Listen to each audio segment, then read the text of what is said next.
Kay Pinay in Norway, Mega Love shoutout po. Libre lahat sila. Yeah. Eto Ma'am Jenny Ramos, ang bibigat ng mga kasalanan kaya kailangan talagang ibang bansa ikulong. Para di na makalaya, para hindi pa marisan. Ito yung sunod mga kababayan. Bongo! Naka po! Si Bongo. Ano ba yan si Bongo? Nabonggo ba? Hindi po. Bongo po. Naghugas kamay na. Bakit? Ever since daw, naging politiko siya. Wala po daw pahid korupsyon at hindi daw po siya kasali dyan sa flood control. Corruption. Ito mga kababayan. Totoo po ba? Si Bongo mga kababayan, naghugas kamay na. Ang sabi ni Bongo, ito po yun, ito. Sa Pilipinas Today po ito mga kababayan. Si Bongo, ito, Pilipinas Today. Bongo, Senator Bongo. Pagdawit sa akin sa flood control is scam. Recycled issue daw. Ano ba ibig sabihin ng recycled issue? Yung luma, binalik. Binalik ng binalik. Parang si Bato lang yan. Mahilig daw mag-twist, mahilig mag-recycle. Kapag may bagong isyong lumabas, sasapawan daw. Para daw may ganito, ganyan. Ito na, mga kababayan, hugas kamay na si Bongo. Matapos, mga kababayan, ni PBBM galit na galit. Pagkatapos sa galit ni PBBM dahil sa flood control project na awag ito Ghost doon sa Bulacan, si Bongo naghugas kamay. Ito po Todo tangge si Senator Christopher Lawrence Bongo sa mga aligasyon na nakinabang ang kanyang pamilya sa bilyong pisong halaga ng flood control project na sentro ngayon sa kontrobersyal matapos ibulgar ng Pangulong Ferdinand R. Marcos Jr. ang top 15 kontraktor na kumorner ng halos 20% ng mga proyekto. These are all recycled and malicious accusation. Ani ni Bongo sa kanyang talumpati sa Senado noong Miyerkules, Agosto 20. Ito ay matapos lumutang ang Alfredo Builders and Supply sa expose tungkol sa 5 flood control project na ibinuhos sa Davao City noong 2023 at 2024. Ang kumpanya ay nasabing pagmamay-ari ng half-brother ni Senator Bongo na itinanggi naman ng senador. Nako po, mga kababayan. Ako po, sabi ni Bongo basahin ko. Ako po, wala po ako sa mundong ito. Ang aking pamilya ay may negosyo po at ni piso hindi nakinabang ang aking pamilya sa pagiging taong gobyerno ko. Christopher Lawrence Bongo. Ngayon mga kababayan, saan tayo maniwala? Kay Bongo or sa Bilyonaryo News? Dito tayo sa Bilyonaryo, mga kababayan. Nako po. Diretso tayo sa TikTok na lang tayo kasi mas mabilis. Bongo! Flood control. Ito na, mga kababayan. Tuloy ang kalkala ng resibo, mahigit 300 milyong piso umano ng flood control projects nakuha ng kaanak ni Senator Bongo. Narito ang exclusive agenda report ni Hannah T. 5 flood control projects sa Davao del Sur ang napunta sa Alfredo Builders and Supply.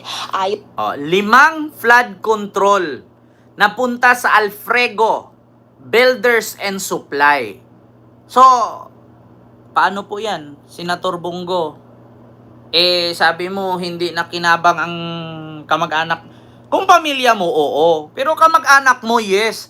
Step brother mo, sabi nung Bilyonaryo News, 326 million. Yun sa listahan mismo ni PBBM. Ang Alfredo, pagmamayari ng half-brother ni Senator Bongo. Base sa listahan ng sumbong sa Pangulo.ph, 2023 natapos ang 2 proyekto. 2024 naman ang 3 rito. In total, lagpas 326 million pesos ang halaga ng flood control projects na hinawakan ng kumpanya. Base sa pag-aaral ng Bilyonaryo News Channel, madalas bahain ang kalinan tuwing masama ang panahon.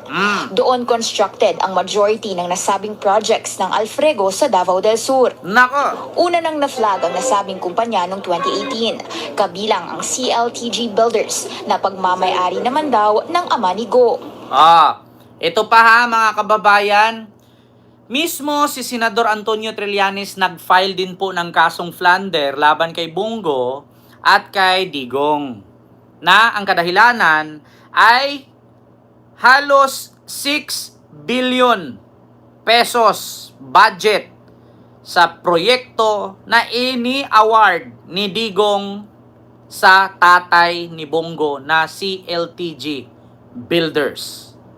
So, alam nyo ba mga kababayan, according po sa saligang batas, kapag ikaw po, ulitin ko po kapag ikaw po ay miyembro ng politiko or merong posisyon sa gobyerno, bawal ka pong humawak ng anumang proyekto sa gobyerno kasi magkakaroon po yan ng conflict of interest. Bawal po yun, mga kababayan. So, bakit nga ba hindi naging bawal? Ewan ko lang. Si Trillanes naman ang nagsabi. Ito, continue natin. Yan ay dahil sa pag-corner umano ng billions worth of contracts sa Davao Region, kasamang DPWH for over a decade. Katunayan, nitong nakaraang taon lang, naging basihan niya ni former Senator Sonny Trillanes para magsampa ng plunder Ma'am ng Rosana, hello po. laban Kinago at Nag-file ng plunder case laban Kinago at kay Digong si Trillanes, mga kababayan. Kita nyo naman. Wait lang kasi naglo-loading po tayo, mga kababayan. So, wait lang. Ito I na. am a senator, a legislator. Wala po akong kinalaman sa implementasyon ng kahit na anong proyekto, lalong-lalo na po sa pag-identify at na makikinabang po ang aking pamilya.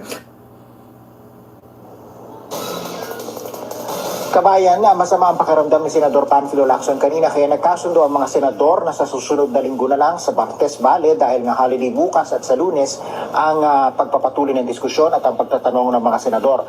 Samantala, Sumagot na si Senador Bongo sa ulat tungkol sa flood control project sa Davao na hinawakan ng kumpanyang pagmamayari ng kanyang half-brother. Luma, recycled at malisyoso raw ang issue na ilang beses nang lumabas tuwing papalapit ang eleksyon. Giit ni Go, malinis ang kanyang konsensya at hindi kailanman nakinabang ang kanyang pamilya sa pagiging opisyal niya. Hindi rin daw na Malaman naman natin yan kung sino ang may-ari ng Alfrego Builders. Diba? Kasi hindi na kami malinlang yan, Senator Bongo. Dati sabi mo, si Digong po dinala sa dahig na kapaa, walang tsinelas. Pero kalaki-laki po ng sapatos na suot ni Digong. Hindi na po kayo maniwala. Sabi mo, tatay, dinala, nakapaa, kawawa siya, walang tsinelas. Tapos nung ichinik namin, nung umupo ito sa private plane, nakasapatos po siya. Sinungaling ka! Di ba? Nakapaa! Walang tsinelas! Hindi na kami maniniwala, Senator Bongo. Malalaman naman natin to kaya nga sabi ko sa inyo, COA at Ombudsman dapat ang mag-imbestiga dyan. Kasi kung Senado lang ang mag-imbestiga dyan, mauwi sa areglo. Tama ang sabi ni Baste Duterte. Mauwi lang sa areglo. Walang makakasuhan. Diyos mio, Marimar.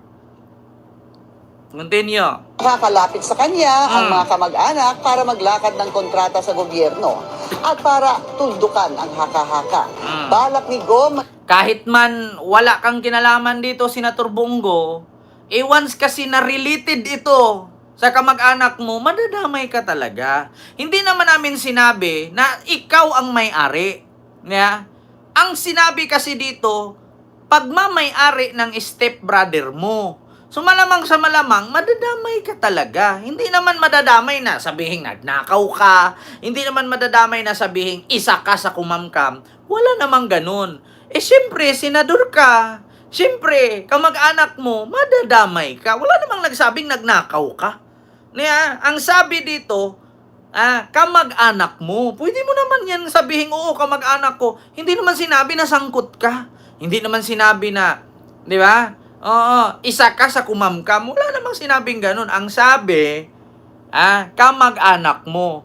Alang nga naman sabihin namin na kamag-anak ni Alice Go.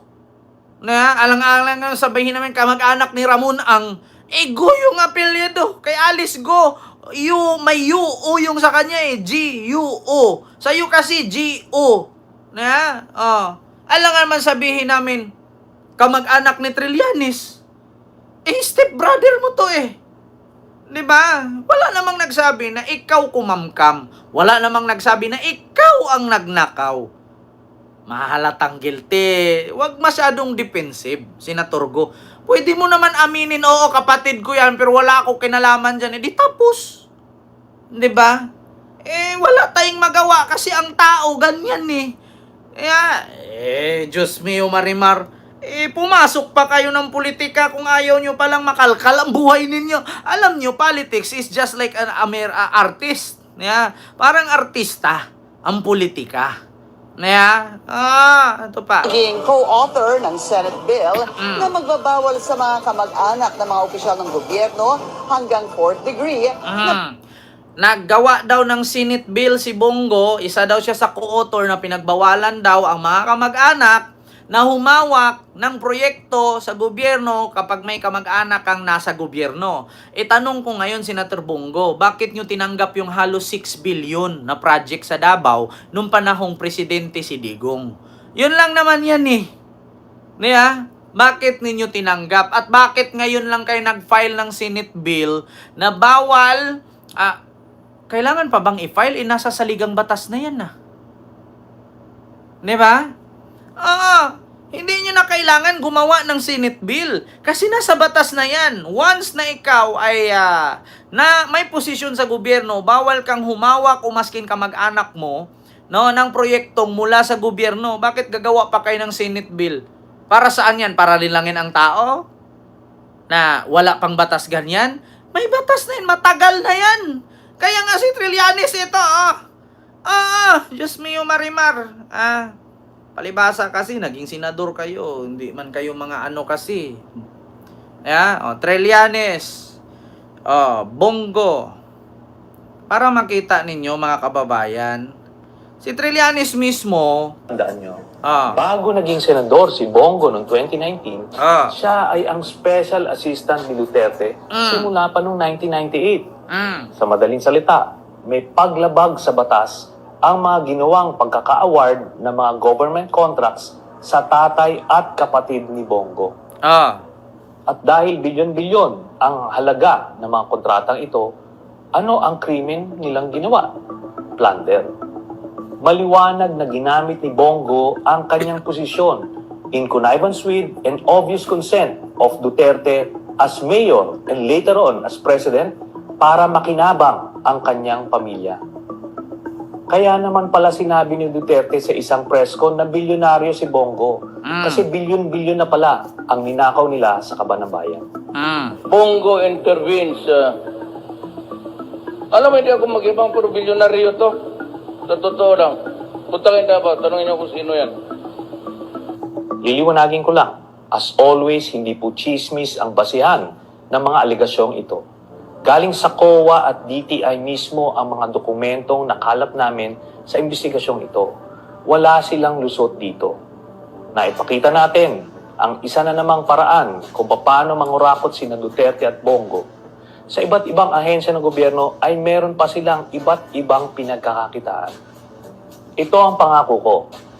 Basta pag nawala na sila sa pwesto, ipa-file namin ang mga kasong plunder kina Duterte at Bongo base dito sa mga government documents na ito.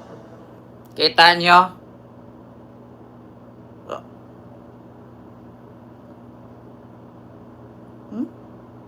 Kita nyo?